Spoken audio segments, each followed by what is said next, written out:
안녕하세요. 동양일보TV 뉴스브리핑입니다. 국빈 방미 중인 윤석열 대통령은 현지 시간 25일 저녁 워싱턴 DC 한국전 참전용사 기념비를 조 바이든 대통령과 함께 찾았습니다. 참전 혈맹으로 맺어져 70주년을 맞이한 한미동맹의 강고함을 보여주는 상징적인 장소를 선택한 것으로 보이는데요. 이날 일정에는 김건희 여사와 질 바이든 여사도 동행했습니다. 윤 대통령과 바이든 대통령은 헌화대에 도착한 다음 나란히 고개를 숙이고 3초간 묵념했습니다.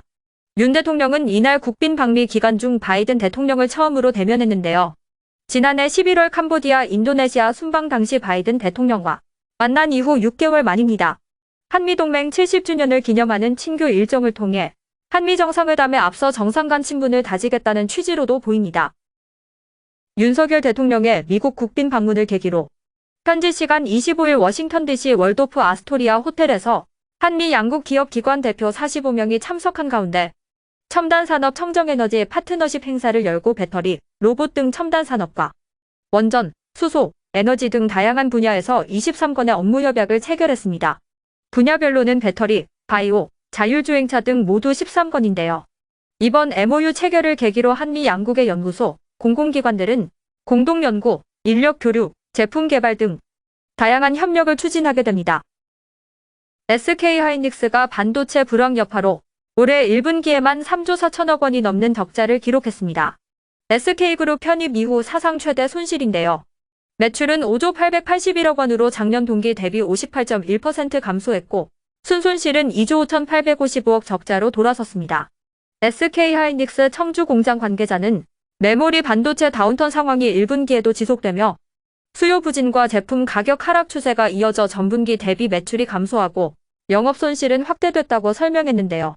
문제는 각종 경제연구원 등이 연말까지 업계 전망을 비관적으로 판단하면서 매출 하락이 진행형이라는 점입니다. SK하이닉스는 제도약을 위해 챗GPT 등 인공지능용 고성능 서버 시장에도 도전하는데요. 이에 SK하이닉스는 서버용 DDR5나 HBM 같은 고성능 D램, 176단 낸드 기반의 SSD 등의 제품을 중심으로 판매에 집중해 매출을 늘려간다는 방침입니다. 올해 2월 출생아 수가 2만 명 아래로 내려가며 2월 기준 사상 최소치를 갈아치웠습니다. 26일 통계청이 발표한 2월 인구 동향에 따르면 지난 2월 출생아 수는 1만 9,939명으로 전년 동월 대비 766명 감소했습니다. 이는 월간 통계 작성이 시작된 1981년 이후 2월 기준으로 가장 적은 것인데 종전 사상 최소치는 지난해 2월에 기록했습니다. 사망자 수는 27,390명으로 전년 동월 대비 1,905명 감소하며 코로나 영향으로 급증했던 사망자 숫자가 정상화하는 모양새인데요. 사망자 수가 출생아 수를 웃돌면서 2월 인구는 7,452명 자연 감소했습니다. 2019년 11월부터 시작된 자연 감소 추세는 40개월째 이어지고 있는데요.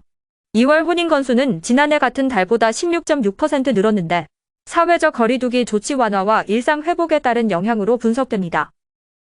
오는 30일까지 삶의 여유를 주제로 한국공예관 갤러리 3층 5관에서 열리는 전시회는 조미숙 아트디자인센터 대표와 송옥근 씨 등 전국 지역 작가 9명의 단체전과 개인전으로 예술성과 실용성을 함께 느낄 수 있는 작품 300여 점이 전시됩니다. 특히 패브릭 아트는 일상생활에서 쓸 수 있는 방석, 쿠션, 커튼, 의류 등으로 제작해 실생활의 활용도가 높은데요. 조미숙 대표는 향수를 느끼게 해주는 광목천 위에서 꽃들이 만발하는 봄의 유희를 감상할 수 있는 좋은 기회라며 잠시나마 일상으로의 여유를 찾길 바란다고 말했습니다. 지금까지 동양일보TV 뉴스브리핑이었습니다.